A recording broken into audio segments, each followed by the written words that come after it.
നമസ്കാരം. സ്പോട്ട് ലൈവിലേക്ക് എല്ലാ പ്രേക്ഷകർക്കും സ്വാഗതം. മുൻ മുഖ്യമന്ത്രി VS അച്യുതാനന്ദൻ്റെ ആരോഗ്യനില അതീവ ഗുരുതരമായി തുടരുകയാണ് എന്ന വിവരമാണ് പുറത്തുവരുന്നത്. ആരോഗ്യസ്ഥിതി വിലയിരുത്താൻ വിദഗ്ധ സംഘത്തെ നിയോഗിച്ചു എന്ന വിവരം കൂടി പുറത്തുവരുന്നുണ്ട്. തിരുവനന്തപുരം മെഡിക്കൽ കോളേജിലെ വിവിധ വിഭാഗങ്ങളിലെ 7 ഡോക്ടർമാരാണ് സംഘത്തിലുള്ളത്. ആരോഗ്യസ്ഥിതി വിലയിരുത്തി അടിയന്തരമായി റിപ്പോർട്ട് സമർപ്പിക്കണമെന്ന് മെഡിക്കൽ വിദ്യാഭ്യാസ വകുപ്പ് ഡയറക്ടർ നിർദ്ദേശിച്ചു എന്നുള്ള വിവരം കൂടിയുണ്ട്. വി അരുൺ ഏറ്റവും പുതിയ വിവരങ്ങളുമായി ചേരുകയാണ്. അല്പസമയം മുമ്പാണ് ഇത്തരത്തിലൊരു തീരുമാനമെടുത്തത്. ആരോഗ്യസ്ഥിതി അടിയന്തരമായി വിലയിരുത്തണം.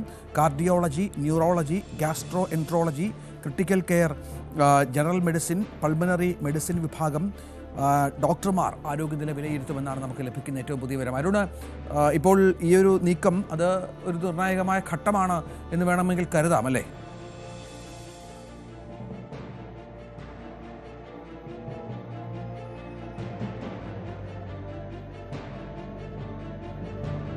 അരുൺ, കേൾക്കാമോ? VS അച്യുതാനന്ദൻ്റെ ആരോഗ്യസ്ഥിതി വിലയിരുത്താൻ 7 അംഗ ഡോക്ടർമാരുടെ സംഘത്തെ നിയമിച്ചു എന്നുള്ള ഏറ്റവും പുതിയ ഒരു വിവരം ഇപ്പോൾ പുറത്തു വരുന്നുണ്ട്. അത് വിവിധ വിഭാഗങ്ങളിൽപ്പെട്ട ഡോക്ടർമാരാണ് എന്നാണ് മനസ്സിലാകുന്നത്. അരുണ, അത് ഈ ഇത്തരത്തിലുള്ള നീക്കം ആരോഗ്യ വിദഗ്ധരുടെ ഭാഗത്തു നിന്ന് ഉണ്ടായത് അതൊരു നിർണായക ഘട്ടമാണ് എന്ന് കരുതാമോ?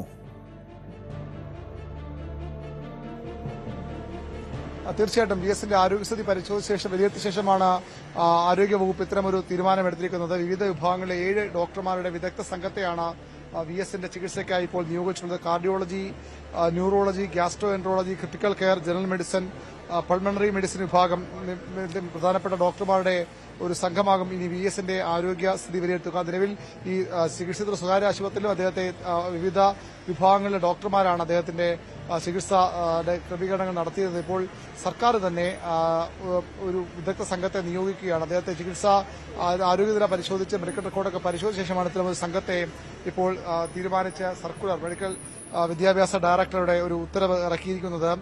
മെഡിക്കൽ വിദ്യാഭ്യാസ ഡയറക്ടറുടെ ഓഫീസിൽ നിന്നുള്ള ഉത്തരവാണ്. 7 വിദഗ്ധ ഡോക്ടർമാരുടെ സംഘം കൂടി VSന്റെ ആരോഗ്യസ്ഥിതി പരിശോധിക്കണം.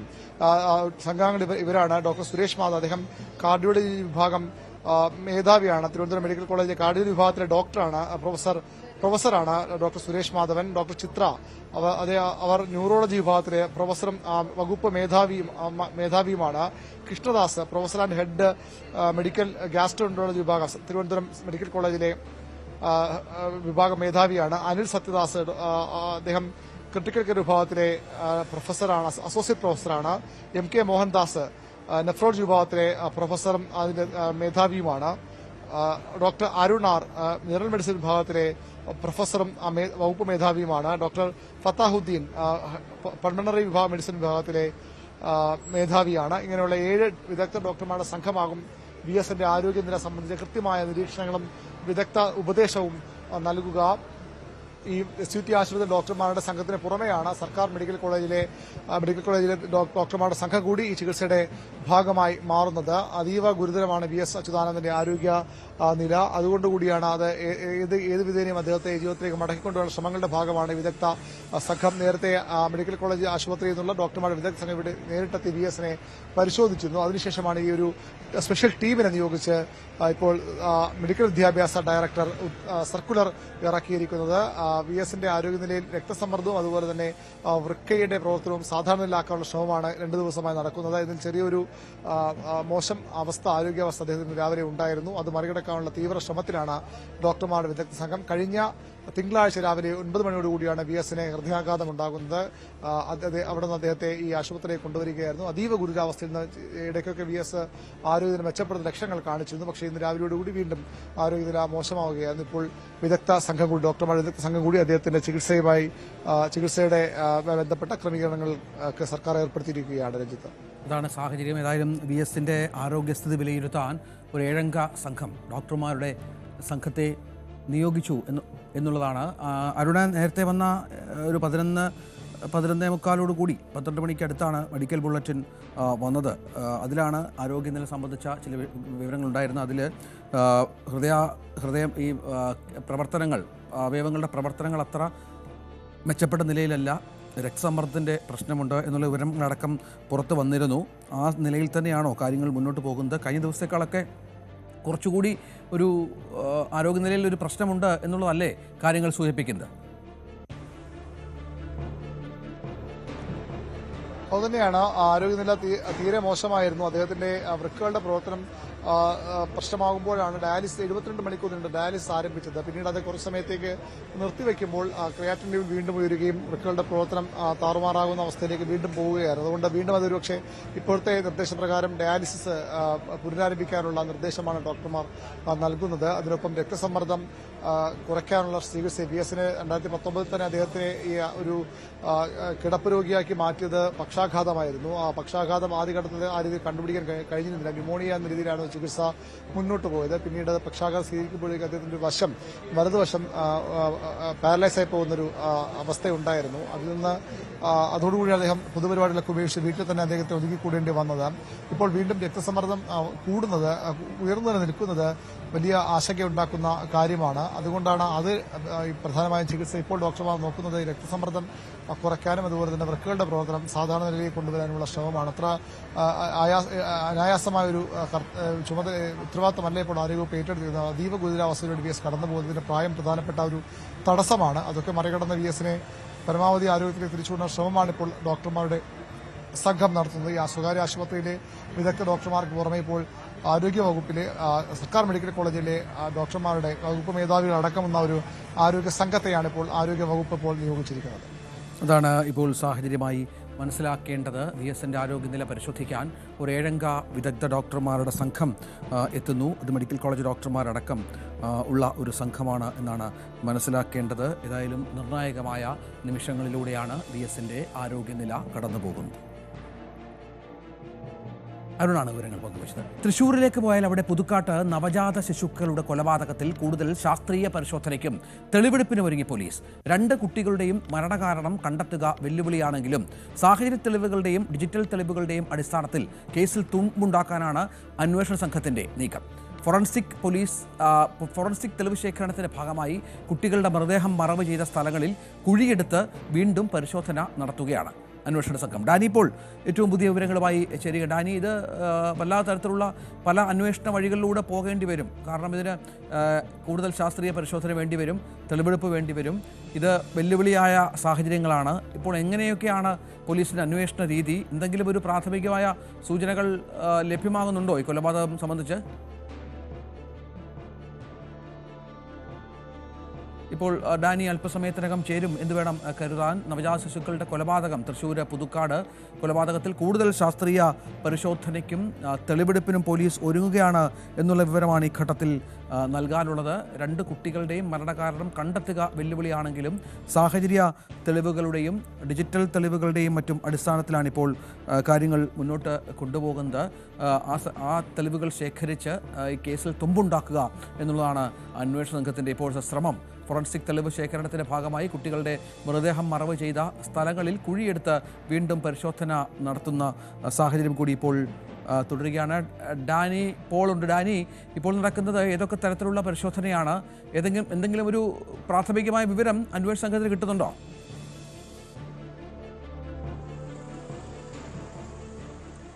രഞ്ജിത്ത, ഇത് കുട്ടികളെ കൊലപ്പെടുത്തിയതാണ് എന്നുള്ള കാര്യങ്ങളിലെല്ലാം തന്നെ ഒരു സ്ഥിരീകരണവും കാര്യങ്ങളുമെല്ലാം തന്നെ ആയിട്ടുണ്ട്. പക്ഷേ അതുമാത്രവുമല്ല, ഇതിൻ്റെ ഒരു തെളിവ് ശേഖരണം എന്ന അടക്കമുള്ള കാര്യങ്ങളിലാണ് പോലീസ് ഇപ്പോൾ കൂടുതൽ ശ്രദ്ധ കേന്ദ്രീകരിക്കുന്നത്. കാരണം കൊലപാതകം നടത്തിയിട്ടുണ്ട്. ഈ 2 ശിശുക്കളെയും, നവജാത ശിശുക്കൾ 2 പേരെയും തന്നെ കൊല ചെയ്യപ്പെട്ടിട്ടുണ്ട് എന്ന് തന്നെയാണ് സ്ഥിരീകരിക്കുന്നത്. ഇതിൽ ആദ്യ കുട്ടി അത് പൊക്കിൾ കൂടി കഴുത്തിൽ ചുറ്റി മരണപ്പെട്ടു എന്ന് മനസ്സിലായ സാഹചര്യത്തിലാണ് അതിനെ കുഴിച്ചിട്ടത് എന്നതാണ് ഇവർ പറഞ്ഞിരിക്കുന്നത്.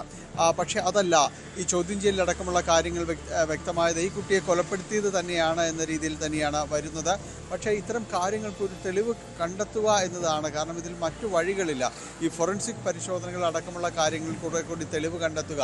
അതോടൊപ്പം തന്നെ ഈ പെൺകുട്ടി ഇവർ നൽകിയിരിക്കുന്ന മൊഴി, അനീഷ നൽകിയിരിക്കുന്ന കാര്യങ്ങൾ, പോലീസിനോട് ചോദ്യം ചെയ്തതിൽ പറഞ്ഞിരിക്കുന്ന കാര്യങ്ങൾ, ഈ 2 പ്രസവവും നടന്നിരിക്കുന്നു, അത് വീടിന് അകത്ത് തന്നെ ആയിരുന്നു, ശുചിമുറിയിലായിരുന്നു എന്നതടക്കമുള്ള കാര്യങ്ങൾ. ഒപ്പം ഇവർ ഇത് കൈകാര്യം ചെയ്തത്, കാരണം ഇത് വീടിനകത്ത് ഇത്തരം കാര്യങ്ങൾ, ശുചിമുറിക്കകത്ത് ഇത്തരം കാര്യങ്ങൾ നടക്കുമ്പോൾ ഇത് എങ്ങനെയാണ് പൊക്കിൾക്കൊടി അടക്കമുള്ള കാര്യങ്ങൾ മുറിച്ചു മാറ്റി, അത്തരം കാര്യങ്ങൾ, അടിസ്ഥാനപരമായ കാര്യങ്ങളെല്ലാം തന്നെ അറിഞ്ഞിരിക്കേണ്ടതുണ്ട്.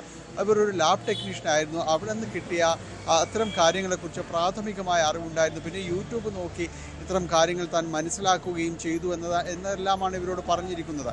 ഈ ഗർഭിണി ആയിരുന്ന സമയത്ത് കൂടുതൽ അയഞ്ഞ വസ്ത്രങ്ങൾ താൻ ഉപയോഗിച്ചിരുന്നു. അങ്ങനെ ഇത് ഗർഭാവസ്ഥ മറ്റുള്ളവരിൽ നിന്ന് മറച്ചു വെച്ചു എന്നതെല്ലാം തന്നെ പറഞ്ഞിട്ടുണ്ട്. ഒപ്പം ഈ കുട്ടികളുടെ കാര്യങ്ങളും വിശദാംശങ്ങളും എല്ലാം ഇയാളോടും ഈ ഭവനോടും തന്നെയും ഇത്തരം കാര്യങ്ങൾ പറഞ്ഞിട്ടുണ്ട്. ഒപ്പം ഈ കുട്ടികളുടെ ചിത്രങ്ങൾ അവർ മൊബൈലിൽ എടുത്തിട്ടുണ്ട്. അപ്പോൾ പോലീസ് ഇപ്പോൾ ചെയ്യുന്നത് ഇത്തരം കാര്യങ്ങൾ, ഈ ഡിജിറ്റൽ തെളിവുകളെ ആശ്രയിച്ച് മുന്നോട്ട് നീങ്ങുക എന്ന രീതിയിലേക്കാണ് പോലീസ് വന്നിരിക്കുന്നത്. ആ സമയത്ത് ഉണ്ടായിരുന്ന ഇവരുടെ ഫോൺ കോളുകൾ അടക്കമുള്ള കാര്യങ്ങളും എല്ലാം തന്നെ പോലീസ് പരിശോധിക്കുന്നുണ്ട്. ഈ ഫോണുകളിൽ നിന്ന് ഇത്തരം വിവരങ്ങൾ, വിശദാംശങ്ങൾ എടുക്കാനുള്ള എല്ലാവിധ ഈ ശ്രമങ്ങളും പോലീസ് നടത്തുന്നു. കാരണം അതെല്ലാം ആയിരിക്കും ഈ കേസുമായി ബന്ധപ്പെട്ടുകൊണ്ട് ഒരു ആധികാരികമായ തെളിവിലേക്കടക്കം തന്നെ പോകുക. എങ്ങനെ കൊലപ്പെടുത്തി എന്നത് സംബന്ധിച്ച മറ്റൊരു രീതിയിലേക്കും പോലീസിന് തെളിവ് ശേഖരിക്കാൻ കഴിയാത്ത രീതിയിലേക്ക് പോകുന്നുണ്ട്. അപ്പോൾ ഫോറൻസിക് ഡാനി ഇപ്പോൾ പറയുന്നത് മൂന്നാമതൊരു കുട്ടിയുടെ ശരീരാവശിഷ്ടങ്ങൾ കിട്ടിയെന്ന തരത്തിലുള്ള വാർത്ത വരുന്നുണ്ട്. നേരത്തെ 2 കുട്ടികളായിരുന്നു. 2 കുട്ടികളുടെ അസ്ഥികളുമായാണ് ഈ ഭവിൻ എന്ന ആൾ പോലീസ് സ്റ്റേഷനിലെത്തി കാര്യങ്ങൾ പറയുകയും മറ്റും ചെയ്തത്. ഇപ്പോൾ മൂന്നാമതൊന്നുകൂടി കിട്ടിയെന്ന് പറയുമ്പോൾ ഇനിയും ഇത്തരം കൊലപാതകങ്ങൾ സംഭവിച്ചിട്ടുണ്ട് എന്ന് വ്യക്തമാകുന്നുണ്ടോ?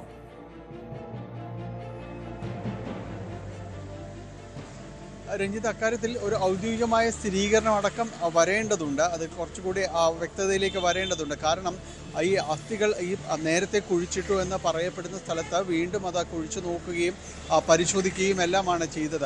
അപ്പോൾ അതിൽ ആദ്യത്തെ കുട്ടിയുടേതാണോ, ഈ നേരത്തെ എല്ലാം ശേഖരിച്ചിരുന്ന അവരുടെ തന്നെയാണോ എന്നതടക്കമുള്ള കാര്യങ്ങൾ കൂടി പോലീസിന് പരിശോധിക്കേണ്ടതുണ്ട്. അതുകൂടി മാച്ച് ചെയ്യേണ്ടതുണ്ട്. അത്തരം പരിശോധനകൾക്ക് ശേഷം മാത്രമേ ഇനി ഒരാൾ എന്ന രീതിയിലേക്കുള്ളൊരു സംശയങ്ങൾ ഉയർന്നപ്പോൾ അതിനൊരു സ്ഥിരീകരണം നൽകാനായിട്ട് സാധിക്കുകയുള്ളൂ. അപ്പോൾ അത്തരം കാര്യങ്ങളൊരു പരിശോധന വരേണ്ടതുണ്ട്. ഇവർ തമ്മിലുള്ള ഒരു ധാരണ പിശകാണ് ഈ രീതിയിലേക്കുള്ളൊരു കൊലപാതകത്തിലേക്ക് പോയത് എന്നതടക്കമുള്ള കാര്യങ്ങൾ കൂടി പോലീസിന് വിവരങ്ങൾ ലഭിക്കുന്നുണ്ട്. കാരണം ഇവർ ഇയാളെ ഒഴിവാക്കാനുള്ള ഒരു ശ്രമങ്ങൾ നടത്തിയിരുന്നു. മറ്റൊരു വിവാഹത്തിലേക്ക് അവർ നീങ്ങുന്നു എന്നുള്ളൊരു വിവരങ്ങളുടെ അടിസ്ഥാനത്തിൽ ഒരു സംശയം ഉടലെടുത്തിരുന്നു. മറ്റൊരു ഫോൺ നമ്പർ കൂടി ഇവർ ഉപയോഗിക്കുന്നുണ്ടായിരുന്നു. അത്തരം കാര്യങ്ങളെ ചൊല്ലി ഇവർ തമ്മിലുള്ള വഴക്കുണ്ടായിരുന്നു എന്നതടക്കമുള്ള കാര്യങ്ങൾ കൂടി പോലീസിൻ്റെ അന്വേഷണത്തിലേക്ക് വരുന്നുണ്ട്. പക്ഷേ അത്തരം കാര്യങ്ങൾ കുറേ കൂടി വിവരങ്ങൾ ക്രോഡീകരിക്കേണ്ടതുണ്ട്. ഇതിൽ ഏറ്റവും കൂടുതലായി ഇവരെ ഈ കോൾ ഡീറ്റെയിൽസ്, റെക്കോർഡ്സ്, CDR വിവരങ്ങളടക്കമുള്ള കാര്യങ്ങൾ ശേഖരിച്ചുകൊണ്ട് സമഗ്രമായി അന്വേഷണം മുന്നോട്ട് കൊണ്ടുപോവുക എന്ന ലക്ഷ്യത്തിൽ തന്നെയാണ് അന്വേഷണ സംഘമുള്ളത്. കാരണം ഇതിൽ തെളിവ് ശേഖരണം തന്നെയായിരിക്കും തെളിവ് ശേഖരണം തന്നെയാണ് ഇതിൽ പ്രധാനമായ ഒരു വെല്ലുവിളിയായിട്ട് വരുന്നത്. അതിനെ മറികടക്കാനായിട്ട് ഇത്തരം ഡിജിറ്റൽ തെളിവുകൾ, ആ സമയത്തുണ്ടായിരുന്ന കാര്യങ്ങളടക്കമുള്ള കാര്യങ്ങൾ ശേഖരിച്ചുകൊണ്ട് മുന്നോട്ട് പോവുക എന്ന രീതിയിലാണ് പോലീസ് അവലംബിക്കുകയും ചെയ്യുന്നത്. മറ്റാരെങ്കിലും ഇക്കാര്യത്തിൽ ഉൾപ്പെട്ടിട്ടുണ്ടോ എന്ന വലിയ സംശയങ്ങൾ നിലനിൽക്കുന്നുണ്ട്. കാരണം ഈ 2 കൃത്യങ്ങളും നടന്നിരിക്കുന്നു. പക്ഷെ മറ്റാർക്കും ഇത് സംബന്ധിയായ കാര്യങ്ങളിൽ ഒരു വിവരവും പുറത്തേക്ക് വന്നിട്ടില്ല എന്നത്, ഇതെല്ലാം ഇവർക്ക് തനിച്ച് ചെയ്യാൻ കഴിയുമോ എന്ന കാര്യം നിലനിൽക്കുന്നു. കാരണം നവജാത ശിശുക്കളെ കൊലപ്പെടുത്തുക, അത് ഈ 2-3 കാര്യങ്ങൾ, അതായത് കൊലപാതകത്തിൽ നേരത്തെ ബന്ധുക്കൾക്ക് ഈ കൊലപാതകവുമായി ബന്ധപ്പെട്ട വിവരമുണ്ടായിരുന്നു എന്ന കാര്യം അറിയണം. ഈ 2 പേർക്കും ഈ കൊലപാതകത്തിൽ പങ്കുണ്ടായിരുന്നോ, അതോ ഈ പെൺകുട്ടി മാത്രമാണോ ഇതിന് പിന്നിൽ എന്നുള്ള കാര്യം അറിയണം. ഇത്തരത്തിൽ FIR പറയുന്നത് മാതാവ് അനീഷയാണ് ശ്വാസം മുട്ടിച്ച് കൊലപ്പെടുത്തുക എന്നുള്ളതാണ്.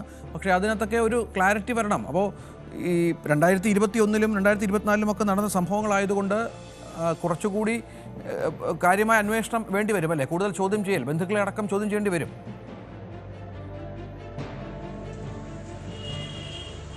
തീർച്ചയായും രഞ്ജിത്ത്, കാരണം ഇതിൽ പോലീസ് നേരിടുന്ന പ്രധാന പ്രശ്നങ്ങൾ ഇത് തന്നെയാണ്. കാരണം ഇത് നാളുകൾക്ക് മുൻപ് നടന്ന കൊലപാതകങ്ങളാണ്. 2 ശിശുക്കൾ കൊല ചെയ്യപ്പെട്ടിരിക്കുന്നു എന്നതാണ്. പിന്നീട് വർഷങ്ങൾക്കിപ്പുറമാണ് ഈ കാര്യങ്ങൾ അതെല്ലാം തന്നെ പുറത്തേക്ക് വരികയും ചെയ്യുന്നത്. അപ്പോൾ തെളിവാണ് ഇതിൻ്റെ ഒരു പ്രശ്നമായിട്ട് വരുന്നത്. അതിൽ പോലീസ് സംശയിക്കുന്ന ഒരു കാര്യമെന്ന് പറയുന്നത് ഇതിൽ മറ്റുള്ളവരുടെ ഒരു പങ്കാളിത്തം അത് എത്രത്തോളമാണ്, എങ്ങനെയാണ് എന്നതാണ്.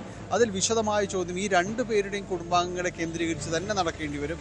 അത് നടത്തുകയും ചെയ്യും. കാരണം ഇവരുടെ ഈ വിശദാംശങ്ങൾ ആർക്കൊക്കെ ഈ ബന്ധം അറിയാമായിരുന്നു, എന്തെല്ലാമാണ് ഇവർ പങ്കുവച്ചിട്ടുള്ളത്, എന്താണ്. കാരണം ഇങ്ങനെയൊരു കാര്യങ്ങളെല്ലാം, ഇങ്ങനെയൊരു കൃത്യങ്ങളെല്ലാം തന്നെ നടന്നിട്ട് ഇത് ആർക്കും തന്നെ അറിയാതെ പോയോ എന്നതടക്കമുള്ള കാര്യം. പ്രത്യേകിച്ച് പെൺകുട്ടിയുടെ വീട്ടിലുള്ളവർ അവർ ഈ രണ്ട് കുട്ടികൾ ഉണ്ടാകുന്നു, ഈ ഗർഭാവസ്ഥ ഈ മുഴുവൻ കാലവും അവർക്ക് മറച്ചു പിടിക്കാനടക്കം സാധിക്കുകയും ചെയ്യുന്നു. അപ്പോൾ അതിലെല്ലാം ഇവർ പറയുന്നത് എത്ര കണ്ട് വിശ്വസിക്കാമെന്നതാണ് പോലീസ് പരിശോധിക്കുകയും ചെയ്യുന്നത്. അതിൽ കുറെ കൂടി ചോദ്യം ചെയ്യൽ ഇവരുടെ വീട്ടുകാരുടെ ഭാഗത്തു നിന്ന് എല്ലാവരുടെ ഭാഗത്തും പോലീസ് ചോദ്യം ചെയ്യുമെന്ന് തന്നെയാണ്. കാരണം ഇതിൻ്റെ വ്യക്തത ഇപ്പോഴും ഇത് സംബന്ധിച്ച അവ്യക്തതകൾ വളരെയധികം നിലനിൽക്കുന്നുണ്ട്. അപ്പോൾ അത് നീക്കേണ്ടത് തന്നെയാണ്. ഇത് പ്രാഥമികമായ FIRലെ വിവരങ്ങൾ മാത്രമാണ് ഈ അനീഷ തന്നെ ഇത് കാര്യങ്ങൾ നിർവഹിച്ചു എന്നത്. പക്ഷേ അതിനപ്പുറത്തേക്ക് പോകുമ്പോൾ ഇയാളിലേക്ക് കൂടി അന്വേഷണം എത്തേണ്ടതുണ്ട്. താൻ വളരെ നിരപരാധി എന്ന രീതിയിലാണ് അയാൾ പോലീസ് സ്റ്റേഷനിലേക്ക് അടക്കം ചെല്ലുകയും ചെയ്യുന്നത്. പക്ഷേ അതല്ല, ഈ കൃത്യത്തിൽ കൃത്യമായൊരു പങ്കും കാര്യങ്ങളും എല്ലാം തന്നെ ഇയാൾക്കുണ്ട് എന്ന വിശ്വാസമാണ് അന്വേഷണ ഉദ്യോഗസ്ഥർക്കുള്ളത്. പക്ഷെ അത് തെളിയിക്കപ്പെടേണ്ടതുണ്ട്. അത് ഏതാണ്ട് ഇവരുടെ ചോദ്യം ചെയ്യൽ ഏതാണ്ട് വിവരങ്ങൾ ലഭിച്ചിട്ടുണ്ട്. പക്ഷെ അതിന് കുറച്ചുകൂടി ആധികാരികമായ വിവരങ്ങൾ കൂടി ശേഖരിക്കപ്പെടേണ്ടതുണ്ട്. ഈ ദമ്പതികൾ തമ്മിലുള്ള ഒരു ബന്ധം അത് വളരെ പ്രധാനമാണ്. ഇവർ ദീർഘകാലമായി ഒരുമിച്ച് താമസിക്കുന്ന ആളുകളാണ്. ഇവർ രണ്ടുപേരും പ്രതികളായ അനീഷയും ബബിനും. ഇതിനുശേഷം രണ്ടുപേരും തമ്മിൽ തെറ്റുന്നു. ഇതിനിടയിൽ ഇവരുടെ ജീവിത കാലയളവിനിടയിൽ സംഭവിച്ച കാര്യങ്ങളാണ് ഇതെല്ലാം. ഈ 2 അല്ലെങ്കിൽ 3 കുട്ടികളെ പ്രസവിക്കുന്നു, അതിനെ കഴുത്ത് തിരിച്ച് കൊല്ലുന്നു. എന്തെങ്കിലും മാനസിക പ്രശ്നങ്ങളോ മറ്റോ ഈ യുവതിക്കുള്ളതായി പോലീസ് പറയുന്നുണ്ടോ? ഒപ്പം ഇത്രയും നാൾ ഇയാൾ ഇക്കാര്യം മറച്ചുവെക്കാൻ കാരണമായത് എന്താണ് എന്നുള്ളതും പ്രധാനമാണല്ലോ. വളരെ പെട്ടെന്നൊരു പ്രകോപനം തോന്നി ഇത് സ്റ്റേഷനിൽ എത്തിക്കുക എന്നതിനപ്പുറം മറ്റെന്തെങ്കിലും ലക്ഷ്യങ്ങൾ ഇത്തരം കൊലപാതകങ്ങളുമായി ബന്ധപ്പെട്ട് ഇവർക്കുണ്ടായിരുന്നോ?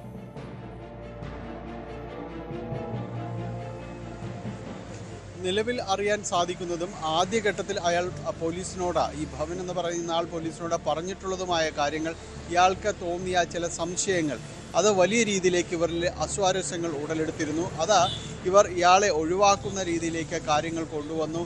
മറ്റ് ഒരു വിവാഹത്തിന് ഇവർ ശ്രമിക്കുന്നു എന്നതടക്കമുള്ള ഒരു വിവരങ്ങൾ ഇയാൾക്ക് ലഭിച്ചു. പക്ഷേ എത്രത്തോളം ശരിയെന്നില്ല. പക്ഷേ ഇയാൾ ഇവരെ കൃത്യമായി സംശയിച്ചിരുന്നു. ചില വിവരങ്ങൾ അയാൾക്ക് അതുമായി ബന്ധപ്പെട്ട് ലഭിക്കുന്നു. ഇവർ മറ്റൊരു ഫോൺ കൂടി ഉപയോഗിച്ച്, മറ്റൊരു നമ്പർ കൂടി ഉപയോഗിച്ചിരുന്നു എന്നൊരു വിവരം അതിൽപ്പെട്ട സ്ഥിരീകരിക്കുകയും ചെയ്യുന്നുണ്ട്. അങ്ങനെയാണ് ഇവർ തമ്മിൽ ഒരു പകയിലേക്ക്, പ്രണയത്തിൽ നിന്നും ഈ ബന്ധങ്ങളിൽ നിന്നുമെല്ലാം പകയിലേക്ക് കാര്യങ്ങൾ നീങ്ങുകയും ചെയ്യുന്നത്. അങ്ങനെയാണ് ഇയാൾ പോലീസിനോട് പറഞ്ഞിരിക്കുന്നത്.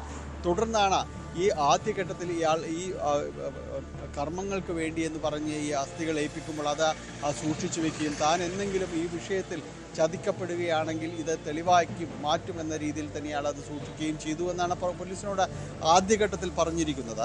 പക്ഷെ ഇത്തരം കാര്യങ്ങൾ കുറച്ചുകൂടി വിശാലമായിട്ട് അന്വേഷിച്ച് സ്ഥിരീകരിക്കപ്പെടേണ്ടത് തന്നെയാണ്. ആ രീതിയിലുള്ള ശ്രമങ്ങളാണ് ഇപ്പോൾ നടന്നുകൊണ്ടിരിക്കുന്നത്.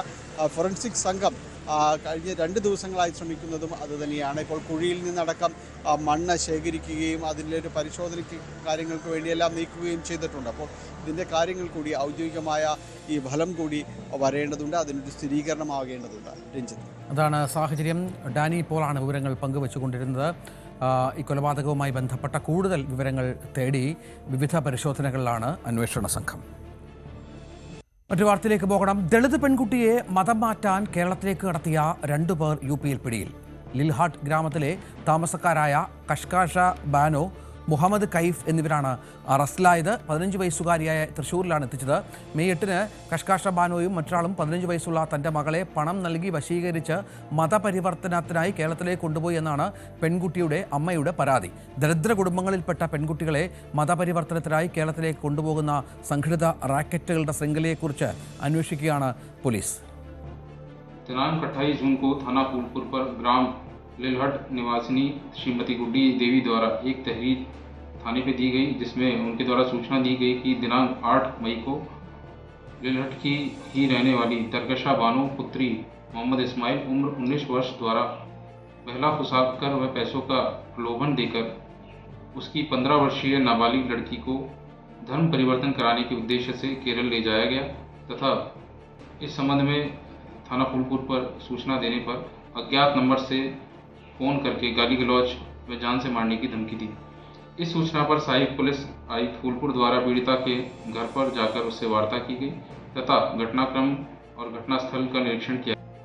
हमारी लड़की 8 मई को दावत खाने गई थी कोटेदार की बिटिया के साथ शादी में, और वहीं से गायब हो गई 10 बजे रात।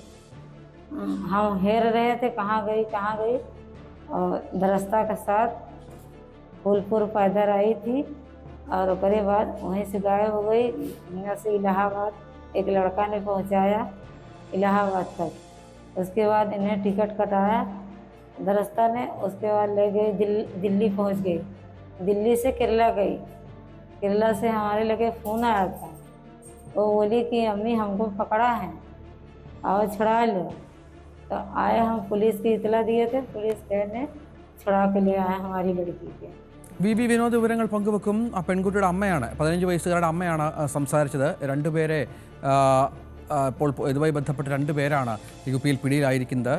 വി വിനോദ് ഉണ്ട്. വിനോദ്, ഇത് സ്ഥിരം ഇത്തരം പ്രവർത്തികളിൽ ഏർപ്പെടുന്ന ആളുകളാണോ ഈ 2 പേർ എന്ന് പറയുന്നത്? ക്രിമിനൽ പശ്ചാത്തലമുള്ള ആളുകൾ തന്നെയാകുമല്ലോ സ്വാഭാവികമായും. മറ്റെന്തൊക്കെയാണ് വിവരങ്ങൾ?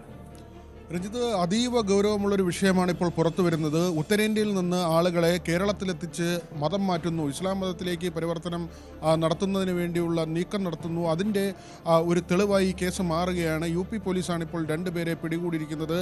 15 വയസ്സുകാരി, അവിടുത്തെ ദളിത് കുടുംബത്തിലെ ദരിദ്ര കുടുംബാംഗമാണ്. ഈ 15 വയസ്സുകാരിയെ ഇരുവരും ചേർന്ന് കേരളത്തിലേക്ക് കൊണ്ടുവരികയായിരുന്നു. ഇത് ഇങ്ങനൊരു മതം മാറ്റൽ മാഫിയയുടെ കയ്യിലാണ് താൻ എത്തിപ്പെട്ടതെന്ന് തിരിച്ചറിഞ്ഞതോടുകൂടി തൃശ്ശൂർ പോലീസിനെ പെൺകുട്ടി വിവരമറിയിക്കുകയും ഇവരുടെ കയ്യിൽ നിന്ന് രക്ഷപ്പെടുകയുമായിരുന്നു. ഇവരെ ഇപ്പോൾ UP പോലീസാണ് പിടികൂടിയിട്ടുള്ളത്.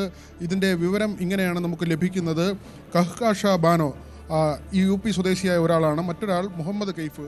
ഈ 2 പേരുമാണ് ഈ പെൺകുട്ടിയെ, 15 വയസ്സുള്ള പെൺകുട്ടിയെ കേരളത്തിലേക്ക് കൊണ്ടുവന്നത്. മതം മാറ്റുന്നതിന് വേണ്ടിയായിരുന്നു നീക്കം. ജൂൺ 28-ന് ലിൽഹട്ട് ഗ്രാമത്തിലെ ഗുഡി ദേവി എന്ന സ്ത്രീ ഫുൽപൂർ പോലീസിനെ സമീപിച്ചതോടെയാണ് ഈ സംഭവം പുറത്തറിയുന്നത്.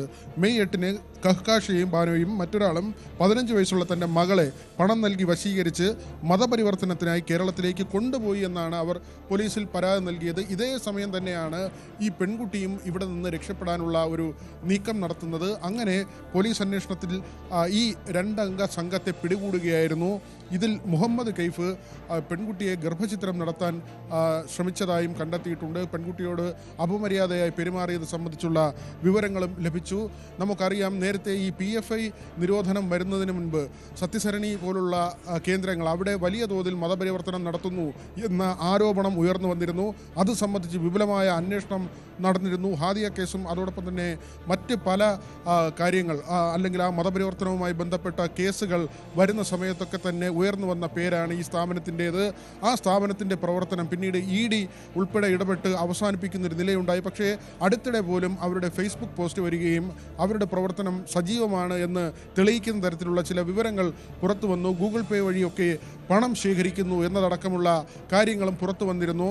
നേരത്തെ ഈ PFI നിരോധിക്കുന്നതോടൊപ്പം തന്നെ PFIക്ക് മേൽ കേന്ദ്ര ഏജൻസികളുടെ ഒരു നിരീക്ഷണം വരുന്നതോടൊപ്പം തന്നെയാണ് ഇങ്ങനെയുള്ള സ്ഥാപനങ്ങൾക്ക് മേലേക്കും ശ്രദ്ധ വരുന്നതും അവരുടെ പ്രവർത്തനം അവസാനിപ്പിക്കാനുള്ള നടപടി ഏജൻസികൾ സ്വീകരിച്ചതും. പക്ഷേ ഇപ്പോഴും ഈ സ്ലീപ്പർ സെല്ലുകളായി ഇത്തരം കേന്ദ്രങ്ങൾ പ്രവർത്തിക്കുന്നു എന്ന വിവരമാണ് നമുക്ക് മനസ്സിലാക്കാൻ കഴിയുന്നത്. പോലീസ് പറയുന്നത് ഇതാദ്യമായല്ല ഇങ്ങനെ മതപരിവർത്തനത്തിന് കേരളം കേന്ദ്രമാകുന്നത്. പലപ്പോഴായി പലയിടങ്ങളിൽ നിന്ന് ആളുകളെ ഇവിടേക്ക് കൊണ്ടുവരുന്നു എന്ന വിവരം UPയിൽ നിന്ന് ഈ പെൺകുട്ടിയെ കേരളത്തിൽ കൊണ്ടുവരിക എന്ന് പറയുമ്പോൾ അവർക്ക് ഇവിടെയും ചില സഹായങ്ങളൊക്കെ ലഭിക്കണമല്ലോ.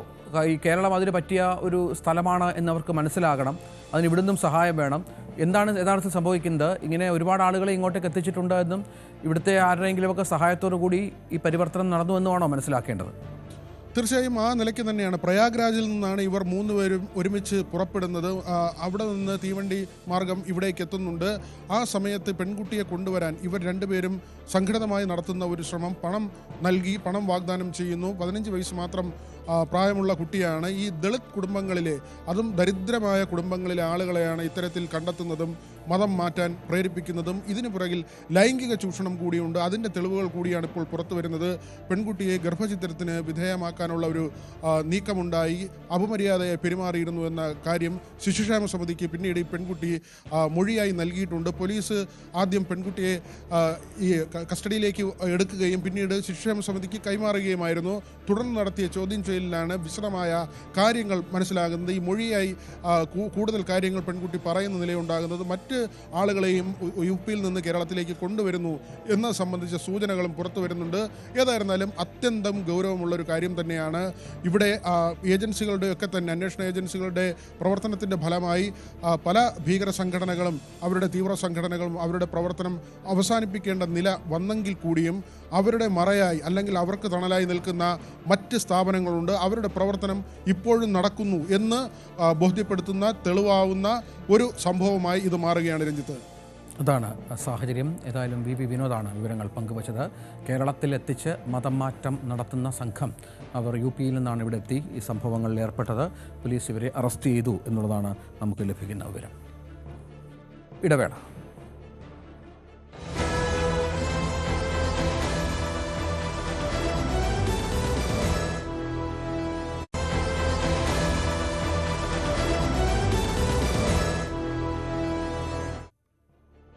സ്പോട്ട് ലൈവ് തുടരുന്നു. കോട്ടയം ഈരാറ്റുപേട്ട പനക്കപ്പാലത്ത് ദമ്പതികളെ വീട്ടിൽ മരിച്ച നിലയിൽ കണ്ടെത്തി. രാമപുരം കുടപ്പുലം സ്വദേശി വിഷ്ണു, ഭാര്യ രശ്മി എന്നിവരാണ് മരിച്ചത്.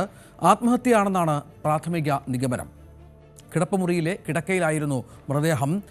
മുറിയിൽ നിന്ന് സിറിഞ്ചുകളും കണ്ടെടുത്തു. പോസ്റ്റ്മോർട്ടത്തിന് ശേഷമേ മരണകാരണം സംബന്ധിച്ച് വ്യക്തത വരൂ എന്നാണ് പോലീസ് പറയുന്നത്. ജി ശ്രീത്ത് ഏറ്റവും പുതിയ വിവരങ്ങളുമായി ചേരുകയാണ്. ശ്രീത്ത്, ഈ മരണകാരണം ഇവർ രണ്ടുപേരും ആത്മഹത്യ ചെയ്തു എന്ന് തന്നെയാണോ ഇപ്പോൾ മനസ്സിലാക്കേണ്ടത്? സാമ്പത്തിക പ്രശ്നം തന്നെയാണോ ഇതിന് പിന്നിൽ? രഞ്ജിത്ത്, ആത്മഹത്യയാണ് എന്നത് തന്നെയാണ് ഇപ്പോൾ എത്തുന്ന പ്രാഥമികമായ നിഗമനം ഉള്ളത്. പോലീസ് ഇൻക്വസ്റ്റ് നടപടികൾ അടക്കം ഏതാണ്ട് പൂർത്തിയായിക്കൊണ്ടിരിക്കുകയാണ്. പക്ഷെ ആത്മഹത്യയിലേക്ക് തള്ളിവിട്ടതാണോ എന്ന സംശയങ്ങൾ ചില ഘട്ടത്തിലുണ്ട്. പ്രത്യേകിച്ച് സാമ്പത്തിക പ്രതിസന്ധികളുണ്ട്. ഇവർ ഒരു വട്ടിപ്പലിശക്കാരിൽ നിന്ന് പണം കടം എടുത്തിരുന്നു. അവർ പണം ചോദിച്ചിരുന്നു എന്നുള്ളതും വീട്ടിൽ വന്ന് ചോദിച്ചിരുന്നു എന്നതടക്കമുള്ള ചില സംശയങ്ങൾ വീട്ടുകാരുടെ ഭാഗത്ത് നിന്ന് ഉണ്ടായിട്ടുണ്ട്. പോലീസ് ഇക്കാര്യങ്ങളെ കുറിച്ചെല്ലാം പരിശോധിച്ചുകൊണ്ടിരിക്കുകയാണ്. ഇക്കാര്യത്തിൽ ഒരു അന്തിമമായ വ്യക്തത വന്നിട്ടില്ല. എന്തായാലും വിഷ്ണു ഈ കരാർ ജോലികൾ ഏറ്റെടുത്ത് ചെയ്യുന്ന അതിന്റെ ഒരു നടത്തിപ്പുകാരനായി ജോലി ചെയ്യുകയായിരുന്നു. രശ്മി ഈരാറ്റുപേട്ടയിലെ തന്നെ സ്വകാര്യ ആശുപത്രിയിലെ നഴ്സിംഗ് സൂപ്രണ്ടായി ജോലി ചെയ്ത് വരുന്ന ഒരു സാഹചര്യമായിരുന്നു ഉണ്ടായിരുന്നത്. എന്തായാലും ഇതിൽ റൂമിനുള്ളിൽ, അതായത് കിടപ്പുമുറിയിലാണ് കിടക്കയിലാണ് രണ്ടുപേരെയും മരിച്ച നിലയിൽ കണ്ടത്. അവിടെ നിന്ന് തന്നെ സിറിഞ്ചുകളും മറ്റും ഉണ്ട്. ഈ വിഷ്ണുവിന്റെ കയ്യിൽ കാനുലയും മറ്റും ഉള്ളതായും പറയുന്നുണ്ട്. എന്തായാലും പോലീസിന് പല സംശയങ്ങളുണ്ട്. പക്ഷേ ഇത്തരം ഒരു മരണത്തെ സംബന്ധിച്ച് അതിലൊരു പോസ്റ്റ്മോർട്ടം പരിശോധന റിപ്പോർട്ട് വളരെ പ്രധാനപ്പെട്ടതാണ്. അതിനുശേഷം മാത്രമേ ഇക്കാര്യത്തിൽ ഒരു അന്തിമമായ വ്യക്തത വരികയുള്ളൂ. ഇപ്പോൾ പ്രാഥമികമായി ക്രൈം സീനിലും മറ്റും പോലീസ് നടത്തിയ പരിശോധനയിൽ ഇതൊരു ആത്മഹത്യ എന്ന പ്രാഥമിക നിഗമനമാണ് ഉള്ളത്. രഞ്ജിത്ത്, ഇവർ എത്ര നാളായി ഇവിടെ താമസിക്കായിരുന്നു? ഈ പെൺകുട്ടി അവിടെ ഒരു ആശുപത്രിയിൽ നഴ്സിംഗ് സൂപ്രണ്ടൊക്കെ ആയിരുന്നു. ഇവരുടെ സാമ്പത്തികത്തെ സംബന്ധിച്ചും എന്താണ് യഥാർത്ഥത്തിൽ സംഭവിച്ചത്, എന്തുകൊണ്ട് ഇവർ ഇത്തരം ഒരു പ്രശ്നങ്ങളിലേക്ക് പോയി പെട്ടു എന്നതിനെ സംബന്ധിച്ചുമൊക്കെ എന്തെങ്കിലും ഒരു പ്രാഥമികമായ വിവരം ലഭിക്കുന്നുണ്ടോ ശ്രീത്ത്? രഞ്ജിത്ത്, പ്രാഥമിക വിവരങ്ങളാണ് ഉള്ളത്. ഈ ഭർത്താവ് പാല രാമപുരം സ്വദേശിയാണ്. ഭാര്യ രശ്മി ആകട്ടെ മേലുകാവ് സ്വദേശിനിയും. ഇവർ കഴിഞ്ഞ 4 മാസമായിട്ടാണ് ഈ വീട്ടിൽ വാടകയ്ക്ക് താമസിച്ചിരുന്നത്. അതായത് ഇവിടെ നിന്ന് കുറച്ചടുത്താണ് ഈ യുവതി ജോലി ചെയ്യുന്ന ഈരാറ്റുപേട്ടയിലെ സ്വകാര്യ ആശുപത്രി ഉള്ളത്. അവിടെ ജോലിക്ക് പോകുന്ന ഇവിടെ നിന്ന് പോയി വരാനുള്ള സൗകര്യത്തെ തുടർന്നാണ് ഇവിടെ വീട് വാടകയ്ക്ക് എടുത്തതെന്നാണ് മനസ്സിലാക്കുന്നത്. എന്തായാലും കൂടുതൽ വിവരങ്ങൾ കണ്ടെത്തേണ്ടതുണ്ട്. ഇവർക്ക് എത്ര സാമ്പത്തിക ബാധ്യത ഉണ്ടായിരുന്നു, എന്താണ് സാമ്പത്തിക ബാധ്യതയിലേക്ക് നയിച്ചത് എന്നതടക്കമുള്ള കാര്യങ്ങൾ പരിശോധിച്ച് വരുന്നതേ ഉള്ളൂ. പ്രത്യേകിച്ച് കുടുംബത്തെ സംബന്ധിച്ചുള്ള പല സംശയങ്ങളിലൊന്ന് ഈ പറയുന്ന പോലെ ഈ പണം കടമെടുത്ത് വട്ടിപ്പലിശക്കാരാണ്. അവർ പലതവണ ചോദിച്ചുകൊണ്ടിരുന്നു. വീട്ടിൽ വന്ന് കാര്യമായി ചോദിക്കുന്ന നിലയുണ്ടായിട്ടുണ്ട്. അതിനപ്പുറത്തേക്ക് എന്തെങ്കിലും ഈ പലിശക്കാരുടെ ഭാഗത്ത് നിന്ന് ഉണ്ടായിട്ടുണ്ടോ എന്നതിനെ കുറിച്ച് പോലീസ് പരിശോധിച്ചുകൊണ്ടിരിക്കുകയാണ്. നിലവിൽ ഇവർ ആത്മഹത്യ ചെയ്തു എന്നുള്ള പ്രാഥമിക ആത്മഹത്യ ചെയ്തു തന്നെയാണ്. അതിനപ്പുറത്തേക്ക് ഒരു കൊലപാതകം എന്ന നിലയിലേക്ക് ഇപ്പോൾ കാര്യങ്ങൾ പോയിട്ടില്ല. പക്ഷേ ആത്മഹത്യക്ക് പ്രേരിപ്പിച്ച ഘടകം എന്ത് എന്നത് സംബന്ധിച്ച് പോലീസിന് പല സംശയങ്ങളുമുണ്ട്. അതിലൊന്നു തന്നെയാണ് ഈ വട്ടിപ്പലിശക്കാരെ കേന്ദ്രീകരിച്ചുള്ള പുറത്തു വരുന്ന ആരോപണങ്ങളും വിവരങ്ങളും ഒക്കെ. എന്തായാലും ഇതിനെക്കുറിച്ച് പരിശോധന നടത്തി വൈകാതെ ഒരു വ്യക്തത വരുത്താനുള്ള ശ്രമത്തിലാണ് ഈരാറ്റുപേട്ട പോലീസ് ഉള്ളത്.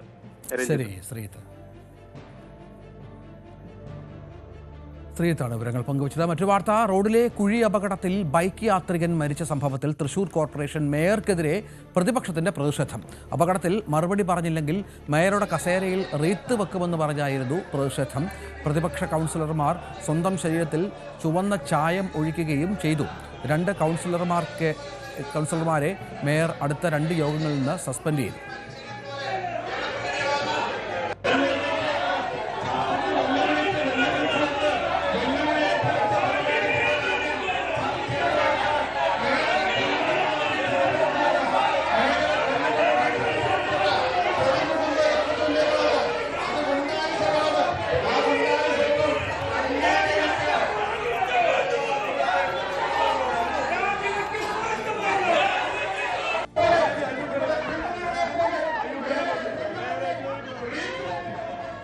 അഭിലാഷ് വിവരങ്ങൾ പങ്കുവെക്കും. അഭിലാഷ്, അസാധാരണമായ ഒരു പ്രതിഷേധമാണ്, നമുക്ക് ദൃശ്യങ്ങളിൽ കാണാം. ദേഹത്ത് ചായമൊക്കെ ഒഴിച്ച് കൗൺസിലർമാർ, ദേഹത്തും ശരീരത്തിലും വസ്ത്രങ്ങളിലുമൊക്കെ ചായമുണ്ട്. വനിതാ കൗൺസിലർമാർ അടക്കം രംഗത്തുണ്ട്. എന്താണ് ഇതിന് കാരണം എന്തായിരുന്നു? എന്തുകൊണ്ടാണ് ഇത്തരത്തിൽ വലിയ പ്രതിഷേധത്തിലേക്ക് നഗരസഭയിലെ അംഗങ്ങൾ എത്തിയത്? രഞ്ജിത്ത്, തൃശ്ശൂർ MG റോഡിലെ കുഴിയുമായിട്ട് ബന്ധപ്പെട്ടുള്ള പ്രശ്നം തന്നെയാണ് ഇപ്പോൾ നഗരസഭാ കൗൺസിൽ യോഗത്തിലൊരു നാടകീയ സംഭവങ്ങൾ ഉണ്ടാകാനുള്ള ഒരു കാരണമായി എത്തിയിരിക്കുന്നത്. കഴിഞ്ഞ ദിവസങ്ങളിൽ വലിയ രീതിയിലുള്ള കുഴികൾ കാരണം അപകടങ്ങൾ ഉണ്ടാവുകയും ഒരു യുവാവിന് ജീവൻ നഷ്ടപ്പെടുന്ന ഒരു സാഹചര്യത്തിലേക്ക് വരെ കാര്യങ്ങളെത്തി. പൂങ്കുന്നം സ്വദേശി വിഷ്ണുദത്ത് എന്ന് പറയുന്ന ആളാണ് മരിച്ചത്. അദ്ദേഹം ഒരു അമ്പല ദർശനത്തിന് ശേഷം അമ്മയുമായി വരുന്ന വഴി റോഡിലെ കുഴിയിൽ വീഴാതിരിക്കാൻ വെട്ടിച്ചപ്പോൾ ഒരു ബസ്സിലിടിക്കുകയും അതേ തുടർന്ന് വിഷ്ണുദത്ത് എന്ന് പറയുന്ന ആൾ മരിക്കുകയും അദ്ദേഹത്തിൻ്റെ അമ്മയ്ക്ക്, പത്മിനി എന്ന പേരുള്ള അദ്ദേഹത്തിൻ്റെ അമ്മയ്ക്ക് വലിയ രീതിയിലുള്ള പരിക്കേൽക്കുകയും ചെയ്തിരുന്നു. ഇത് മാത്രമല്ല, കൂടാതെ കഴിഞ്ഞ ദിവസം ഒരു റിട്ടയർഡ് പോലീസ് ഉദ്യോഗസ്ഥനടക്കം അവിടെ വീഴുകയും വലിയ രീതിയിലുള്ള പരിക്കുകൾ ഏൽക്കുകയും ചെയ്തിരുന്നു. ഈ ഒരു സാഹചര്യത്തിലാണ് തൃശ്ശൂർ കോർപ്പറേഷൻ കൗൺസിൽ യോഗത്തിലേക്ക് പ്രതിപക്ഷത്തിൻ്റെ വലിയ രീതിയിലുള്ള ബഹളമുണ്ടായത്. ആദ്യം ഈ വിഷയം കൗൺസിൽ യോഗം ചർച്ച ചെയ്യണമെന്ന് ആവശ്യപ്പെട്ടാണ് പ്രതിപക്ഷ അംഗങ്ങൾ കൗൺസിലിലേക്ക് എത്തുന്നത്. എന്നാൽ ഈ വിഷയം ചർച്ചയ്ക്കെടുക്കുന്നില്ല എന്നുള്ളൊരു തീരുമാനം ഭരണപക്ഷം സ്വീകരിച്ചതോടെയാണ് പ്രതിപക്ഷം ബഹളത്തിലേക്ക് കടക്കുന്നത്. ഈ മരിച്ചുപോയ വിഷ്ണുദത്ത് എന്ന യുവാവിൻ്റെ പോസ്റ്ററുകൾ ഉൾപ്പെടെ ഉയർത്തിപ്പിടിച്ചുകൊണ്ടാണ് പ്രതിപക്ഷം സഭയിലേക്ക് എത്തിയത്. അതിനുശേഷം പ്രശ്നം രൂക്ഷമാവുകയും ഇത്തരത്തിൽ സഭയിൽ വിഷയം സംസാരിക്കാൻ അല്ലെങ്കിൽ ചർച്ച ചെയ്യാനായിട്ട് എടുക്കുന്നില്ല എന്ന് ഭരണപക്ഷം പറഞ്ഞതോടുകൂടി അതൊരു ബഹളത്തിലേക്ക് കടക്കുകയായിരുന്നു. പ്രതിപക്ഷ അംഗങ്ങൾ ടേബിളിന് മുകളിൽ കയറി ദേഹത്ത് ചുവന്ന ചായം ഒഴിച്ചുകൊണ്ട്, അതായത് ഒരു പ്രതീകാത്മകമായി രക്തത്തിൽ കുളിച്ചു എന്നുള്ള ഒരു രീതിയിൽ പ്രതീകാത്മകമായി കൊണ്ടുള്ള പ്രതിഷേധമാണ് അവിടെ നടത്താൻ ഉദ്ദേശിച്ചത്. എന്നാൽ ഇവർ ടേബിളിന് മുകളിൽ കയറി റീത്ത് പൊക്കി പിടിച്ചതോടുകൂടി, അതായത് ആളുകൾ മരിക്കുന്നു, ഇത്തരത്തിൽ ഇനിയും ഇങ്ങനെയുള്ള സംഭവം ഉണ്ടാകും, അത് പ്രതീകാത്മക മേയറിന്റെ കസേരയിൽ റീത്ത് വയ്ക്കുമെന്നുള്ള പ്രഖ്യാപനം കൂടി വന്നതോടുകൂടി ഭരണപക്ഷം കൂടി ഈ കൗൺസിൽ ബഹളത്തിലേക്ക് ഇടപെടുകയും പ്രതിപക്ഷ അംഗങ്ങൾക്ക് നേരെ ചാടിയെടുക്കുകയും ചെയ്തു. ഇതൊരു വലിയ രീതിയിലുള്ള സംഘർഷാവസ്ഥയ്ക്ക് കാരണമായി. അതുപോലെ തന്നെ മേയറിന്റെ കസേരയിൽ റീത്ത് വയ്ക്കുമെന്ന് പ്രഖ്യാപിച്ച പ്രതിപക്ഷ കൗൺസിലർ രാജൻ കെ പല്ലനെ സസ്പെൻഡ് ചെയ്തുകൊണ്ട് മേയർ ഉത്തരവിട്ടു.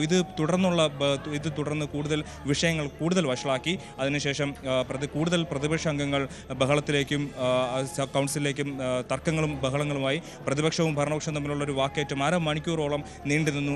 ഉടൻ തന്നെ കൗൺസിൽ യോഗം നിർത്തിവെക്കുന്ന ഒരു സാഹചര്യത്തിലേക്കാണ് കാര്യങ്ങളെത്തിയത്. ഇത് എന്താണ് ഭരണപക്ഷത്തിൻ്റെ, പ്രത്യേകിച്ച് മേയറുടെ വിശദീകരണം ഇതുമായി ബന്ധപ്പെട്ട്? നഗരസഭയുടെ അനാസ്ഥയുണ്ടോ എന്നാണല്ലോ പ്രതിപക്ഷത്തിൻ്റെ ആക്ഷേപം. നഗരത്തിലെ റോഡുകളൊക്കെ പ്രശ്നത്തിലാണോ? ഇത്തരത്തിലുള്ള അപകടങ്ങൾ പതിവായി സംഭവിക്കാറുണ്ടോ? എന്തെങ്കിലും വിശദീകരണം നൽകാൻ നഗരസഭ തയ്യാറാകുന്നുണ്ടോ അഭിലാഷ്? രഞ്ജിത്ത്, ഇപ്പോൾ ഈ പറഞ്ഞ ഈ MG റോഡിൽ ദിവസങ്ങളായി ഇത്തരത്തിൽ കുഴികൾ രൂപപ്പെടുന്നുണ്ട്. അതുമായി ബന്ധപ്പെട്ട് നിരവധി അപകടങ്ങൾ നടക്കുന്നുണ്ട്. നേരത്തെ സൂചിപ്പിച്ചതുപോലെ ഈ മരണപ്പെട്ട യുവാവ് വിഷ്ണുദത്ത് അല്ലാതെ തന്നെ നിരവധി ബൈക്കുകൾ ദിവസേന 10ലധികം വാഹനങ്ങളെങ്കിലും അവിടെ അപകടത്തിൽപ്പെടുന്നുണ്ട് ഇത്തരത്തിൽ കുഴികൾ കാരണം. അപ്പോൾ ഈ കുഴി അടയ്ക്കാനായിട്ട് ഒരു തരത്തിലുമുള്ള നടപടികൾ നഗരസഭയുടെ ഭാഗത്തു നിന്ന്, ഭരണപക്ഷത്തിൻ്റെ ഭാഗത്തു നിന്ന് ഉണ്ടാകുന്നില്ല എന്നുള്ളതാണ് പ്രതിപക്ഷത്തിൻ്റെ ആക്ഷേപം. എന്നാൽ ഇത്തരം കാര്യങ്ങളെല്ലാം കൃത്യമായി ചെയ്യുമെന്നും അത്തരത്തിൽ ഏതെങ്കിലും തരത്തിലുള്ള കുഴികൾ ഉണ്ടെങ്കിൽ അത് അടയ്ക്കാനുള്ള നടപടികൾ സ്വീകരിക്കുമെന്നുമുള്ള ന്യായീകരണമാണ് ഭരണപക്ഷത്തിൻ്റെ ഭാഗത്തുനിന്ന് ഉണ്ടാകുന്നത്. അതേസമയം എന്നാൽ പ്രതിപക്ഷത്തിൻ്റെ ആവശ്യം എന്ന് പറയുന്നത് ഈ കാര്യം കൗൺസിലിൽ സംസാരിച്ച് ചർച്ച ചെയ്ത് അതിന് എത്രയും വേഗം ഒരു പരിഹാരം കണ്ടെത്തണം, അതിന് ഈ വിഷയത്തിൽ നഷ്ടപരിഹാരങ്ങൾ നൽകണമെന്നുള്ള കാര്യങ്ങൾ എന്നുള്ളതടക്കമുള്ള കാര്യങ്ങളാണ് പ്രതിപക്ഷം ഉന്നയിക്കുന്നത്. പക്ഷേ ഭരണപക്ഷം ഇത് ചർച്ചയ്ക്കെടുക്കേണ്ട ഒരു ആവശ്യമില്ല, അതിന് വേണ്ട നടപടികൾ കൈക്കൊണ്ടിട്ടുണ്ട് എന്നുള്ളതാണ് ഭരണപക്ഷത്തിൻ്റെ ന്യായീകരണം. ഈ ഒരു സാഹചര്യത്തിലാണ് ചർച്ചയ്ക്കെടുക്കാനായിട്ടൊരു വിമുഖത ഭരണപക്ഷം കാണിച്ച ഒരു സാഹചര്യത്തിലാണ് പ്രതിപക്ഷത്തിൻ്റെ ഭാഗത്തുനിന്ന് ഇത്ര വലിയൊരു പ്രതിഷേധത്തിലേക്കും അത് പിന്നീടൊരു വലിയ നാടകീയ നീക്കങ്ങളിലേക്കൊക്കെ എത്തിയത്. അഭിലാഷാണ് വിവരങ്ങൾ പങ്കുവച്ചത്. ഏതായാലും വളരെ വലിയ ഒരു പ്രതിഷേധം, അതും അസാധാരണമായ പ്രതിഷേധത്തിനാണ് തൃശ്ശൂർ നഗരസഭ സാക്ഷ്യം വഹിച്ചത്. ദൃശ്യങ്ങളിൽ നമുക്കത് കാണുകയും ചെയ്യാം.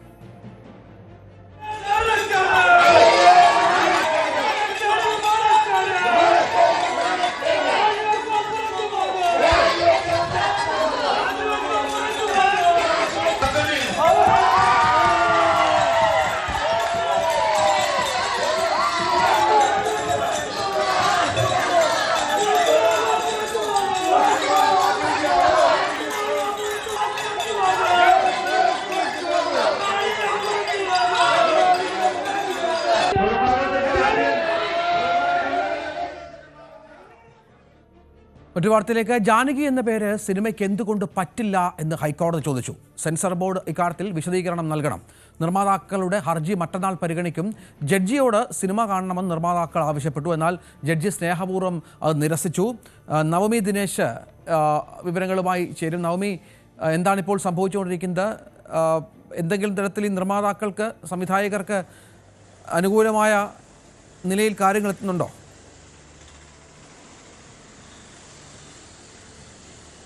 രഞ്ജിത്ത്, ഹർജി ബുധനാഴ്ച വീണ്ടും പരിഗണിക്കും. ഇന്ന് കോടതിയിൽ സെൻസർ ബോർഡ് നേരത്തെ എടുത്ത നിലപാടിൽ തന്നെ ഉറച്ചു നിൽക്കുകയാണ്. സിനിമയുടെ പേര് എന്തുകൊണ്ട് അണിയറ പ്രവർത്തകർക്ക് മാറ്റാൻ കഴിയില്ല എന്ന ചോദ്യമാണ് ഇന്നും സെൻസർ ബോർഡ് കോടതിയിൽ ചോദിച്ചത്.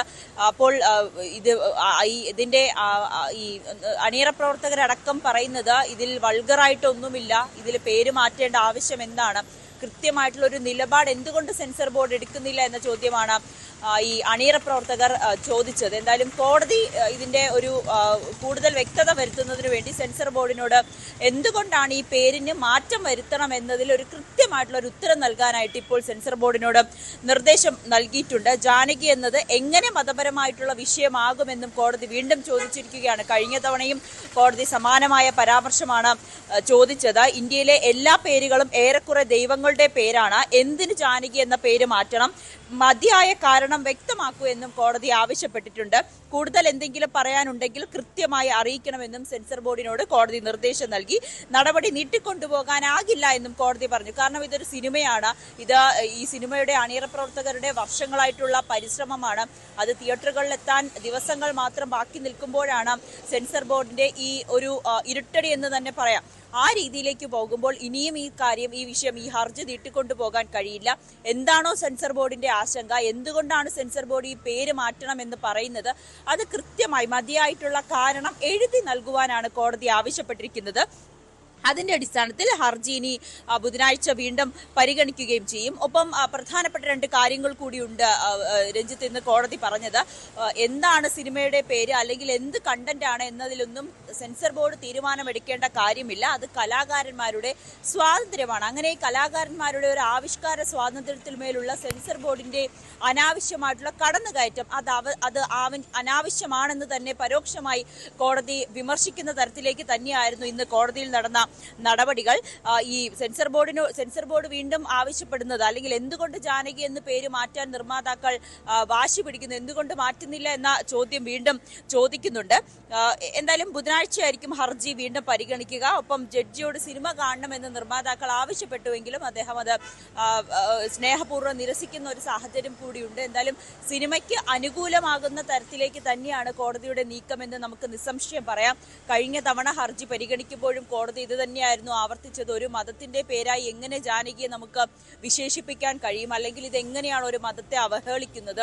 ജാനകി എന്ന പേര് അത് നമ്മൾ എല്ലായിടത്തും എല്ലാ കാര്യങ്ങളിലും ഒക്കെ ഉപയോഗിക്കുന്നതല്ലേ. പെട്ടെന്ന് എങ്ങനെയാണ് അതൊരു മതത്തിന്റെ മാത്രം പേരാകുന്നത്? എങ്ങനെയാണ് ഒരു സിനിമയിൽ ഇത്തരത്തിൽ ദൈവങ്ങളുടെ പേര് വരാൻ പാടില്ല എന്ന് നമുക്ക് എങ്ങനെ നിർദ്ദേശിക്കാൻ കഴിയുമെന്ന തരത്തിലുള്ള ആശങ്കകളൊക്കെ കഴിഞ്ഞ പ്രാവശ്യവും ഹൈക്കോടതി ഉന്നയിച്ചിരുന്നു. സമാനമായ രീതിയിൽ തന്നെയാണ് ഇത്തവണയും ഹർജി പരിഗണിച്ചപ്പോൾ ചോദിച്ചത്.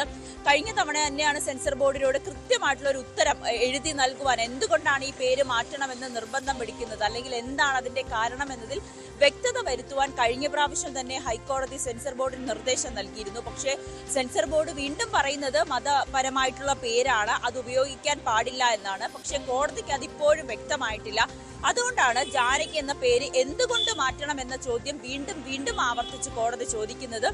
കൃത്യമായിട്ടുള്ള ഒരു ഉത്തരം, അല്ലെങ്കിൽ എന്താണോ സെൻസർ ബോർഡ് ഇതിൽ ജാനകി എന്ന പേരിൽ കണ്ട കുഴപ്പം, അത് എഴുതി നൽകുവാനായി ആവശ്യപ്പെട്ടിട്ടുണ്ട്. ഇനിയും നീട്ടിക്കൊണ്ടുപോകാൻ കഴിയില്ല. ബുധനാഴ്ച ഹർജി വീണ്ടും പരിഗണിക്കുകയും ചെയ്യും. എന്തായാലും നിർമ്മാതാക്കൾക്കും അണിയറ പ്രവർത്തകർക്കും ഒക്കെ ഒരു അനുകൂലമാകുന്ന രീതിയിലേക്ക് തന്നെയാകും ഹൈക്കോടതിയുടെ ഒരു തീരുമാനം ഉണ്ടാകുക എന്നാണ് നമുക്ക് ഇതുവരെ ഈ ഹർജി പരിഗണിച്ചപ്പോൾ കോടതിയുടെ നിലപാടിൽ നിന്നൊക്കെ വ്യക്തമാകുന്നത്. നവമി, തുടരുക. ഇപ്പോൾ അതേസമയം സെൻസർ ബോർഡിന്റെ കടന്നാക്രമണത്തിനെതിരെ സിനിമാ സംഘടനകൾ സമരം നടത്തി. പ്രൊഡ്യൂസേഴ്സ് അസോസിയേഷൻ, ഫെഫ്ക, അമ്മ എന്നീ സംഘടനകളാണ് പ്രതിഷേധ സമരം നടത്തിയത്. 100ഓളം സിനിമാ പ്രവർത്തകർ തിരുവനന്തപുരം ചിത്രാഞ്ജലി സ്റ്റുഡിയോയിൽ ഒത്തുചേർന്നു. നമുക്ക് ആ ദൃശ്യങ്ങളിലേക്ക് ഒന്ന് പോകാം.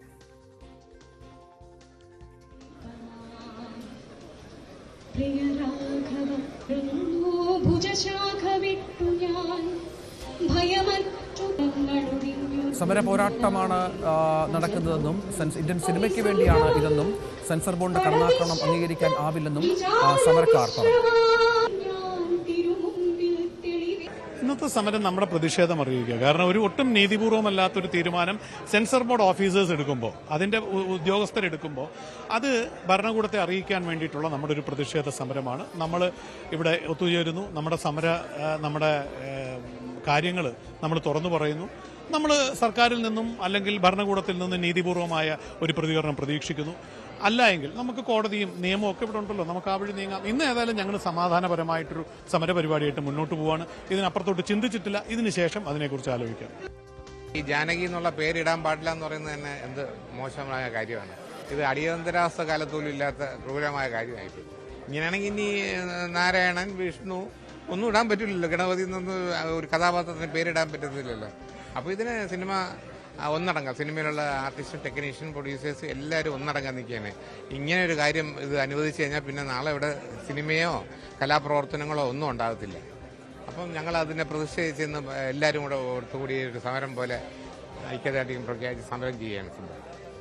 ഇത് അംഗീകരിച്ചു കൊടുക്കാൻ ഒരിക്കലും പറ്റില്ല. ഞങ്ങൾ പത്രസമ്മേളനത്തിൽ പറഞ്ഞ പ്രതിഷേധമാണിത്. ജാനകി എന്ന പേര് കൊണ്ട് മാത്രം ഒരു സിനിമയുടെ ഒരു ടൈറ്റിൽ മാറണം. ഒരു കഥാപാത്രത്തിൻ്റെ നാമം ജാനകി പറ്റില്ല, നാമമായി ജാനകി പറ്റില്ല എന്ന് പറയുന്ന നിലപാടിനോടുള്ള ഞങ്ങളുടെ പ്രതിഷേധമാണിത്. കാരണം ഇതിനകത്ത് ചട്ടങ്ങളുണ്ട്. ചട്ടങ്ങൾ യുക്തിപരമായി വ്യാഖ്യാനിക്കേണ്ട ആളുകളാണ് കമ്മിറ്റിയിലിരിക്കുന്നത്. ഇതെല്ലാം പാലിക്കപ്പെടാതെ വരുമ്പോൾ ഞങ്ങൾക്ക് ഇങ്ങനൊരു ക്യാമ്പയിനിലേക്കും പ്രതിഷേധത്തിലേക്കും പോകാതെ മറ്റു വഴിയില്ല.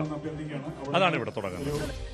നവമി തുടരുന്നുണ്ട്. നവമി, ഇത് അത്യപൂർവമായ ഒരു പ്രതിഷേധത്തിനാണ് തലസ്ഥാനം ഇന്ന് സാക്ഷ്യം വഹിച്ചത്. പ്രത്യേകിച്ചും സിനിമാ സംഘടനകളുടെ എല്ലാം ഒരു സാന്നിധ്യം ഈ പ്രതിഷേധ സ്ഥലത്തുണ്ടായിരുന്നു. നടന്മാരും സംവിധായകരും നിർമ്മാതാക്കളും ടെക്നീഷ്യൻസും ഒക്കെ അണിചേർന്ന ഒരു സിനിമയുടെ ഒരു ഐക്യം കൂടി കണ്ടു. എന്താണ് സിനിമാ സംഘടനകൾ ലക്ഷ്യം വെക്കുന്നത്? ഇവരുടെ ജാനകി എന്ന പേര് മാറ്റാതെ സമരത്തിൽ നിന്ന്, ജാനകി എന്ന പേര് അതുപോലെ ഉപയോഗിക്കാതെ സമരത്തിൽ നിന്ന് പിന്നോട്ടില്ല എന്ന നിലപാടിലാണല്ലോ.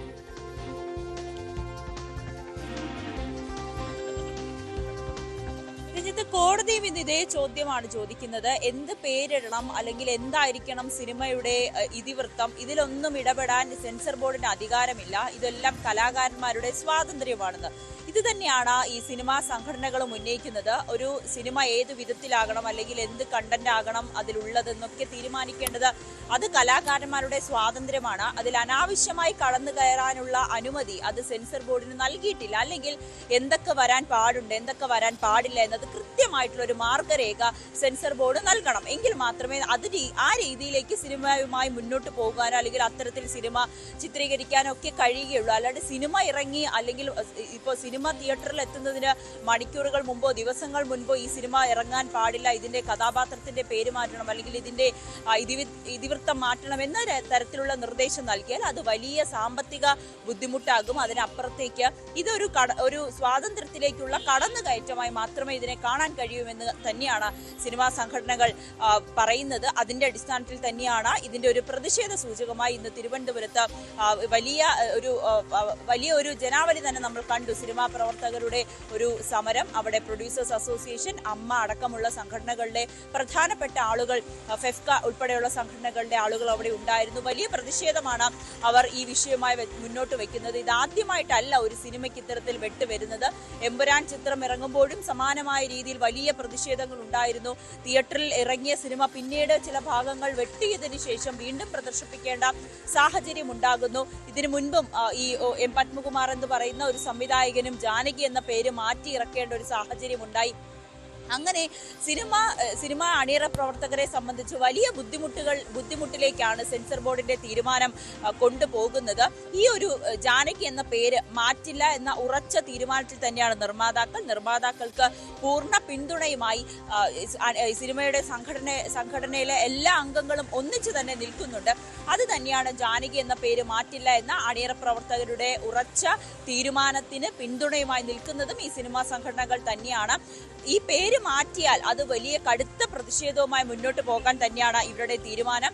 സെൻസർ ബോർഡ് കൃത്യമായി തന്നെ ഒരു നിർദ്ദേശം നൽകണം. ഏതൊക്കെ പേരുകൾ പാടില്ല, എന്താണ് വരാൻ പാടില്ലാത്തത്, മറ്റെന്തൊക്കെ നിബന്ധനകൾ പാലിക്കണം, ഇതിലൊക്കെ ഒരു കൃത്യമായിട്ടുള്ള ഒരു ഉത്തരം നൽകണം. അല്ലാതെ ഈ പ്രതിഷേധം അവസാനിപ്പിക്കില്ല. കടുത്ത പ്രതിഷേധവുമായി മുന്നോട്ട് പോകാൻ തന്നെയാണ് സിനിമാ സംഘടനകളുടെ തീരുമാനം. അതോടൊപ്പം തന്നെ ഈ ഒരു ആവശ്യം ഉന്നയിച്ചുകൊണ്ട് ഹൈക്കോടതിയിലടക്കം റിവ്യൂ ഹർജി നൽകുവാനും സിനിമാ സംഘടനകൾ തീരുമാനിച്ചിട്ടുണ്ട്. ശരി, നവമി ദിനേശാണ് വിവരങ്ങൾ പങ്കുവച്ചുകൊണ്ടിരിക്കുന്നത്. സിനിമാ സംഘടനകളുടെ പ്രതിഷേധം തിരുവനന്തപുരത്ത് ഇതിനിടയിൽ ഹൈക്കോടതിയിലെ ചോദ്യങ്ങൾ ഉന്നയിച്ചു. എന്തുകൊണ്ട് ജാനകി എന്ന പേര് പാടില്ല എന്നുള്ളതാണ് ചോദ്യം. അത് വളരെ പ്രധാനപ്പെട്ട ഒരു ചോദ്യമായി ഉന്നയിക്കപ്പെടുകയുമാണ്. കോടതി ബുധനാഴ്ച ഇതിൻ്റെ ഹർജിയുമായി ബന്ധപ്പെട്ട തുടർവാദങ്ങൾ കേൾക്കും. ആലപ്പുഴ ഡിവൈഎസ്പി മധു ബാബുവിനെതിരെ പത്തനംതിട്ട ഡിവൈഎസ്പിയുടെ വാർത്താക്കുറിപ്പ്. പത്തനംതിട്ടയിലെ കരിക്കിനേത്ത് വസ്ത്രശാലയിലെ ജീവനക്കാരൻ്റെ കൊലപാതകത്തിൽ അന്വേഷണം അട്ടിമറിച്ച ഉദ്യോഗസ്ഥനാണ് മധു ബാബു എന്നാണ് ആരോപണം. കേസിൽ സ്പെഷ്യൽ പ്രോസിക്യൂട്ടറെ നിയമിച്ചതുമായി ബന്ധപ്പെട്ടുള്ള വിഷയമാണ് ഇരുവരും തമ്മിലുള്ള പോര് രൂക്ഷമാകാൻ കാരണം. ശശിനാരായണൻ വിവരങ്ങൾ പങ്കുവെക്കുക. ശശിനാരായണൻ, എന്താണ് ഇത്തരത്തിലൊരു തർക്കത്തിലെ കാര്യങ്ങൾ എത്തിച്ചത്? ഈ പ്രത്യേകിച്ചും എസ് പിയും ഡിവൈഎസ്പിയും തമ്മിലുള്ള പരസ്പരമുള്ള പോര്. ശശിനാരായണൻ അല്പ സമയത്തിനകം ചേരും. ഏതായാലും ആലപ്പുഴ ഡിവൈഎസ്പി മധു ബാബുവിനെതിരെയാണ് ഇപ്പോൾ പത്തനംതിട്ട എസ് പിയുടെ പരാതി എന്നാണ് മനസ്സിലാകുന്നത്. വാർത്താക്കുറിപ്പടക്കം ഉണ്ട്. പത്തനംതിട്ടയിലെ കരിക്കിനത്ത് വസ്ത്രശാലയിലെ ജീവനക്കാരൻ്റെ കൊലപാതകത്തിൽ അന്വേഷണം അട്ടിമറിച്ച ഉദ്യോഗസ്ഥനാണ് മധു ബാബു എന്നാണ് ആരോപണം. കേസിൽ സ്പെഷ്യൽ പ്രോസിക്യൂട്ടറെ നിയമിച്ചതുമായി ബന്ധപ്പെട്ടുള്ള വിഷയമാണ് ഇരുവരും തമ്മിലുള്ള പോര് രൂക്ഷമാകാൻ കാരണം എന്നാണ് നമുക്ക് ലഭിക്കുന്ന വിവരം. ഏതായാലും ഇതുമായി ബന്ധപ്പെട്ട് മുഖ്യമന്ത്രി അടക്കം സമീപിച്ചിരുന്നു മധു ബാബു എന്നാണ് മനസ്സിലാക്കേണ്ടത്. മുഖ്യമന്ത്രിക്ക് പരാതി നൽകിയിരുന്നു. ഇതിന് പിന്നാലെയാണ് ഈ പ്രസ് റിലീസ്, വാർത്താക്കുറിപ്പ് പത്തനംതിട്ട എസ് പി ഇറക്കിയത് എന്നുള്ളതും പ്രധാനമാണ്. ശശിനാരായണൻ അല്പസമയത്തിനകം ചേരും എന്ന് വേണം കരുതാൻ. ഏതായാലും വലിയ ഒരു പോര് പോലീസുമായി ബന്ധപ്പെട്ട് സംഭവിക്കുന്നു. രണ്ട് പ്രധാനപ്പെട്ട പോലീസ് ഉദ്യോഗസ്ഥർ തമ്മിലാണ് ഈ പോര് എന്നുള്ളതാണ് ഏറ്റവും ഗൗരവം വർദ്ധിപ്പിക്കുന്നത്. പോലീസിൻ്റെ നിയമാവലിയൊക്കെ ഉണ്ട്, അതൊക്കെ ലംഘിച്ചുകൊണ്ടുള്ള ഒരു പോരാണോ ഇതെന്നുകൂടി കാത്തിരുന്ന് കാണേണ്ടി വരും. ശശിനാരായണൻ, എന്തൊക്കെയാണ് വിവരങ്ങൾ? ഈ എസ് പിയും അതുപോലെ തന്നെ ഡി എസ് പിയും തമ്മിലുള്ള പോര് രൂക്ഷമാവുന്നു എന്നുള്ളതാണ് നമുക്ക് മനസ്സിലാക്കുക. അത് 2013 കൊലപാതകവുമായി ബന്ധപ്പെട്ടാണ് ഇത്തരത്തിൽ ഒരു വിഷയമുണ്ടാകുന്നത്. ആ കേസുമായി ബന്ധപ്പെട്ട് സ്പെഷ്യൽ പ്രോസിക്യൂട്ടറെ നിയമിച്ചുമായി ബന്ധപ്പെട്ടുള്ള തർക്കമാണ് ഇവർ തമ്മിലൊരു പോരിലേക്ക് എത്തിയത്. കാരണം ഈ പത്തനംതിട്ട കരിക്കിനേത്ത് കൊലപാതകവുമായി ബന്ധപ്പെട്ട് ഈ കേസ് അന്വേഷിച്ചത് ഇപ്പോൾ പരാതി മുഖ്യമന്ത്രിക്ക് നൽകിയിരിക്കുന്ന ഈ നിയമനവുമായി ബന്ധപ്പെട്ട് മുഖ്യമന്ത്രിക്ക് പരാതി നൽകിയിരിക്കുന്ന DSP മധുബാബുവാണ് ഈ കേസ് അന്ന് 2013 പത്തനംതിട്ട CA എന്ന കാലത്ത് അന്വേഷിച്ചത്. അന്ന് ഈ കേസിൽ കുറെ വീഴ്ചകളൊക്കെ ഇദ്ദേഹം വരുത്തിയിരുന്നു. അതിന്റെ ഭാഗമായിട്ടാണ് ഇപ്പോൾ SP ഈ കേസുമായി ബന്ധപ്പെട്ട് ഈ സ്പെഷ്യൽ പ്രോസിക്യൂട്ടർ നിയമിച്ചുമായി ബന്ധപ്പെട്ടുള്ള പരാതിയായിട്ട് ഈ മധുബാബു ഉന്നയിച്ചിരിക്കുന്നത്. എന്തായാലും ഈ കേസിൽ നിലവിലത്തെ സാഹചര്യത്തിൽ പരസ്പരം SP-യും അതുപോലെ തന്നെ മധുബാബുവും തമ്മിൽ ഏറ്റുമുട്ടുന്ന രീതിയിലെ വാക്പോര് ഉണ്ടാകുന്ന തരത്തിലേക്ക് വന്നു. പിന്നീടാണ് ഒരു പത്രക്കുറിപ്പ്, അതായത് വാർത്താക്കുറിപ്പ് പുറത്ത് ഇറക്കിയത്. ഇതാണ് ഇപ്പോൾ വിവാദമായിരിക്കുന്നത്. എന്തായാലും ബന്ധുക്കൾ, ഈ കൊല്ലപ്പെട്ട ബിജു എന്ന് പറയുന്ന കരിക്കിനേത്ത് ജീവനക്കാരനായ ബിജുവിന്റെ ബന്ധുക്കൾ SP-യുടെ ഒപ്പമാണ്. കാരണം SP ഇത്തരമൊരു ഈ സ്പെഷ്യൽ പ്രോസിക്യൂട്ടറെ നിയമിക്കുന്നതുമായി ബന്ധപ്പെട്ട് എടുത്ത നടപടിയോട് യോജിച്ചാണ് കുടുംബം നിൽക്കുന്നത്. പക്ഷെ മധുബാബു ഇക്കാര്യം പറയുന്നത് ഇപ്പം നിലവിലത്തെ സ്പെഷ്യൽ പ്രോസിക്യൂട്ടറെ നിയമിച്ചിട്ടുള്ള പ്രസാദ് വി കുറുപ്പ്, അദ്ദേഹം റൌഡി ലിസ്റ്റ് ഉൾപ്പെട്ട ആളാണ്. അദ്ദേഹത്തിന് ക്രിമിനൽ പശ്ചാത്തലമുണ്ട്. അതുകൊണ്ട് തന്നെ അദ്ദേഹത്തിനെ ഇത്തരത്തിൽ നിയമിക്കാൻ പാടില്ല എന്നുള്ള ഒരു ആവശ്യമാണ് പ്രധാനമായും മധുബാബു ഉന്നയിക്കുന്നത്. പക്ഷേ ഇത് പാടെ കുടുംബവും പത്തനംതിട്ട SP-യും നിഷേധിക്കുകയാണ്. കാരണം അന്ന് ഈ കേസ് അന്വേഷിച്ചത് മധുബാബുവാണ്. മധുബാബു അന്ന് ഈ കേസ് അട്ടിമറിക്കാൻ ശ്രമിച്ചിരുന്നു. അതുകൊണ്ടാണ് ഇത്തരം ഒരു ആരോപണമായി രംഗത്ത് വന്നിരിക്കുന്നതാണ് കുടുംബം പ്രധാനമായി ഉന്നയിക്കുന്നത്. കൊല്ലപ്പെട്ട ബിജുവിന്റെ കുടുംബം, ബന്ധുക്കളും ഇത് സംബന്ധിച്ചുള്ള ആരോപണമായി രംഗത്ത് വന്നിട്ടുണ്ട്. എന്തായാലും ഈ പരസ്പരം ഈ സ്പെഷ്യൽ പ്രോസിക്യൂട്ടറെ നിയമിക്കുന്നതുമായി ബന്ധപ്പെട്ട് രണ്ട് കൂട്ടരും, അതായത് SP-യും പത്തനംതിട്ട SP-യും ഒപ്പം മധുബാബുവും തമ്മിലുള്ള വാക്പോരും പരസ്യ പ്രതികരണമൊക്കെ രംഗത്ത് വരുന്ന ഒരു സാഹചര്യം കൂടിയാണ്. എന്തായാലും മുഖ്യമന്ത്രിക്ക് DSP മധുബാബു, ആലപ്പുഴ DSP മധുബാബു ഇപ്പോൾ പരാതി നൽകിയിട്ടുണ്ടെന്നാണ് നമുക്ക് അറിയാൻ കഴിയുന്നത്. രഞ്ജിത്ത്. ശരി, ശശിനാരായണൻ വിവരങ്ങൾ പങ്കുവച്ചു.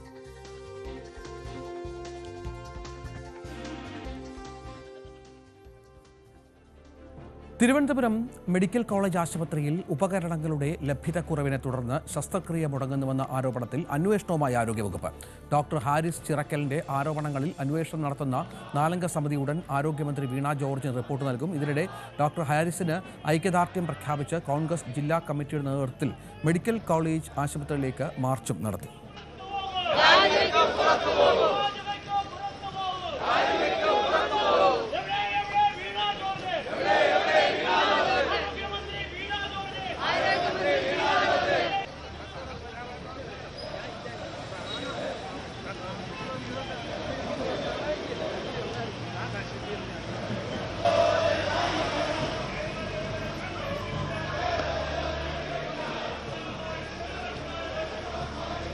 ഡാൻ കുര്യൻ വിവരങ്ങൾ പങ്കുവെക്കുകയാണ്. ഡാന്, ഈ ഡോക്ടർ വെളിപ്പെടുത്തിയ കാര്യങ്ങൾ, വീണ്ടും അദ്ദേഹത്തിൻ്റെ ആരോപണങ്ങളൊക്കെ ഉണ്ടായിരുന്നു. ഇപ്പോൾ മനസ്സിലാക്കേണ്ടത് ആരോഗ്യവകുപ്പിൻ്റെ അന്വേഷണമാണ്. എന്താണ് വിശദാംശങ്ങൾ? ഡോക്ടർ ഹാരിസ് ചിറക്കൽ മുമ്പോട്ട് വെച്ച ആരോപണങ്ങളിൽ വസ്തുതയുണ്ടോ എന്ന് ബോധ്യപ്പെട്ടതിനെ തുടർന്നാണ് ആരോഗ്യവകുപ്പ്, പ്രത്യേകിച്ച് ആരോഗ്യവകുപ്പ് മന്ത്രി തന്നെ ഉന്നതതല അന്വേഷണത്തിന് കഴിഞ്ഞ ദിവസം ഉത്തരവിട്ടത്. നാളെ ആരംഭിച്ചിരിക്കുന്നത്. അവർ വൈകാതെ തന്നെ യൂറോളജി വിഭാഗം മേധാവി കൂടിയായ ഡോക്ടർ ഹാരിസ് ചിറക്കൽ ഉൾപ്പെടെയുള്ളവരിൽ നിന്ന് ഈ ശസ്ത്രക്രിയ ഉപകരണങ്ങളുടെ ദൗർലഭ്യം ഏത് തരത്തിലാണ് ഈ പ്രതിസന്ധിക്ക് കാരണമാകുന്നത് എന്നത് സംബന്ധിച്ച വിശദമായ വിവരങ്ങൾ ചോദിച്ചറിയും. അതിനുശേഷം അടിയന്തരമായി ഈ റിപ്പോർട്ട് ആരോഗ്യമന്ത്രിക്ക് സമർപ്പിക്കുമെന്നാണ് മനസ്സിലാക്കാൻ കഴിയുന്നത്. പക്ഷേ ഈ വിഷയം പ്രതിപക്ഷം രാഷ്ട്രീയ ആയുധമാക്കി ഇടത് സർക്കാരിനെതിരെ ഏറ്റെടുത്തിരിക്കുകയാണ്. അങ്ങനെയാണ് കോൺഗ്രസും ആം ആദ്മി പാർട്ടിയും ഇന്ന് മെഡിക്കൽ കോളേജ് ആശുപത്രിയിലേക്ക് വലിയ പ്രതിഷേധം സംഘടിപ്പിച്ചത്. അതോടൊപ്പം ഡോക്ടർ ഹാരിസ് ചിറക്കലിന് ഐക്യദാർഢ്യം പ്രഖ്യാപിച്ചുകൊണ്ട് കോൺഗ്രസ് പ്രവർത്തകർ മുദ്രാവാക്യം മുഴക്കുന്നതും മെഡിക്കൽ കോളേജിന് മുമ്പിൽ നിന്നുള്ള വേറിട്ട കാഴ്ചയായി ഇന്ന് മാറി. തുടർന്നും സമാനമായ തരത്തിലുള്ള പ്രതിഷേധങ്ങൾ മെഡിക്കൽ കോളേജ് ആശുപത്രിയിലേക്ക് ഈ വിഷയം ചൂണ്ടിക്കാണിച്ചുകൊണ്ട് ഉണ്ടാകാൻ ഇടയുണ്ട് എന്നുള്ള വിലയിരുത്തലിന്റെ അടിസ്ഥാനത്തിൽ പോലീസ് ആശുപത്രി കവാടത്തിൽ കൂടുതൽ സുരക്ഷ ഏർപ്പെടുത്തിയിട്ടുണ്ട്. അതോടൊപ്പം മെഡിക്കൽ കോളേജ് ആശുപത്രി അധികൃതർക്കിടയിൽ നിലനിൽക്കുന്ന തർക്കങ്ങളാണ്, പടലപ്പിണക്കങ്ങളാണ് ഇത്തരം തുറന്നു പറച്ചിലുകളിലൂടെ പുറത്തു വരുന്നത് എന്ന ഒരു വാദം കൂടി ഉയർന്നു വരുന്നുണ്ട്. എന്തായാലും ഇതടക്കമുള്ള വിഷയങ്ങളിലായിരിക്കും ഈ 4-അംഗ സമിതി വിശദമായ അന്വേഷണം നടത്തുക. ഈ ആരോഗ്യവകുപ്പിൻ്റെ ഒരു കണ്ടെത്തൽ എന്താണ് ഈ വിഷയത്തിൽ? അതിൽ അന്വേഷണമുണ്ട്. പക്ഷേ അപ്പോഴും ഈ ശസ്ത്രക്രിയാ ഉപകരണങ്ങളുമായി ബന്ധപ്പെട്ടുള്ള കുറവ്, ഇന്ന് ഡോക്ടർ പറഞ്ഞത് നിരവധി രോഗികൾ ഇപ്പോഴും അവിടെ മെഡിക്കൽ കോളേജിൽ കാത്തിരിക്കുന്നു ശസ്ത്രക്രിയയ്ക്കായി. അതൊരു വിശദീകരണം ആരോഗ്യവകുപ്പിൻ്റെ ഭാഗത്തുനിന്നുണ്ടായിട്ടുണ്ടോ? ഒട്ടും പിറകോട്ടില്ല എന്ന നിലയിൽ തന്നെയാണല്ലോ ഡോക്ടർ ഇപ്പോൾ ഉള്ളത്. ഡോക്ടർ ഹാരിസ് ചിറക്കൽ കൃത്യമായി മറ്റ് ഡിപ്പാർട്ട്മെന്റിലെ വകുപ്പ് മേധാവികളുടെ കൂടെ പിന്തുണ ഉറപ്പാക്കിക്കൊണ്ടാണ് പരസ്യ പ്രതികരണവുമായി രംഗത്തെത്തുന്നത് എന്നാണ് നമുക്ക് ലഭിക്കുന്ന സൂചനകൾ. KGMI ഉൾപ്പെടെയുള്ള ഡോക്ടർമാരുടെ സംഘടനകളും അദ്ദേഹത്തിന്റെ പിന്നിൽ പിന്തുണയുമായി രംഗത്തുണ്ട്. അതുകൊണ്ട് തന്നെയാണ് ഫേസ്ബുക്ക് പോസ്റ്റ് പിൻവലിച്ചതിന് ശേഷവും ഫേസ്ബുക്ക് പോസ്റ്റിൽ പങ്കുവച്ച കാര്യങ്ങൾ പരസ്യമായി മാധ്യമങ്ങളോടെ ആവർത്തിച്ച് വ്യക്തമാക്കുന്ന ഒരു നിലപാടിലേക്ക് ഡോക്ടർ ഹാരിസ് ചിറക്കൽ എത്തിയത്. ആ ഒരു പശ്ചാത്തലത്തിലാണ് ആരോഗ്യവകുപ്പ് അന്വേഷണം പ്രഖ്യാപിക്കുന്ന ഒരു സാഹചര്യം ഇതുമായി ബന്ധപ്പെട്ട് ഉണ്ടാവുകയും ചെയ്തിരിക്കുന്നത്. എന്തായാലും നിലവിലെ ഈ പ്രതിസന്ധിക്ക് കാരണം ഈ ശസ്ത്രക്രിയ ഉപകരണങ്ങളുടെ ലഭ്യതക്കുറവ് വലിയ തരത്തിലൊരു പ്രതിസന്ധി അവിടെ ഉണ്ടാക്കുന്നുണ്ട്. അതുകൊണ്ട് തന്നെയാണ് സന്നദ്ധ സംഘടന അടക്കം സഹായം ഉറപ്പുവരുത്തിക്കൊണ്ട് ഇങ്ങനെ ശസ്ത്രക്രിയ ഉപകരണങ്ങൾ രോഗികളെ കൊണ്ട് തന്നെ വാങ്ങിപ്പിക്കുന്ന ഒരു സാഹചര്യത്തിലേക്ക് കാര്യങ്ങൾ എത്തിച്ചിരിക്കുന്നത് എന്നാണ് ഡോക്ടർ ഹാരിസ് ചിറക്കൽ തന്നെ വ്യക്തമാക്കിയത്. പക്ഷേ ആശുപത്രി സൂപ്രണ്ടും പ്രിൻസിപ്പളും ഇപ്പോഴും പറയുന്നത് ഒരു ശസ്ത്രക്രിയകൾ പോലും മുടങ്ങുന്ന സാഹചര്യം ഉണ്ടായിട്ടില്ല, അങ്ങനെ ഒരു തരത്തിലുള്ള സംഭവം ഉണ്ടായിട്ടില്ല എന്നുള്ള നിലപാടിൽ DMB ഉൾപ്പെടെയുള്ള മെഡിക്കൽ കോളേജ് ആശുപത്രി അധികൃതരും ഉറച്ചു നിൽക്കുകയാണ്. ഏതായാലും അതാണ് പ്രധാനപ്പെട്ട കാര്യം. നമുക്ക് ആ പ്രതിഷേധത്തിൻ്റെ ദൃശ്യങ്ങളിലേക്ക് കൂടി ഒന്ന് പോകാം. അത് കോൺഗ്രസ് പ്രവർത്തകരാണ് ഡോക്ടർക്ക് അനുകൂലമായുള്ള പ്രകടനം നടത്തിയത് എന്നുള്ളതാണ്. ദൃശ്യങ്ങളിലേക്ക് ഒരിക്കൽ കൂടി കോൺഗ്രസ് ജില്ലാ കമ്മിറ്റിയുടെ നേതൃത്വത്തിലാണ് മെഡിക്കൽ കോളേജ് ആശുപത്രിയിലേക്ക് മാർച്ച് നടത്തിയത്.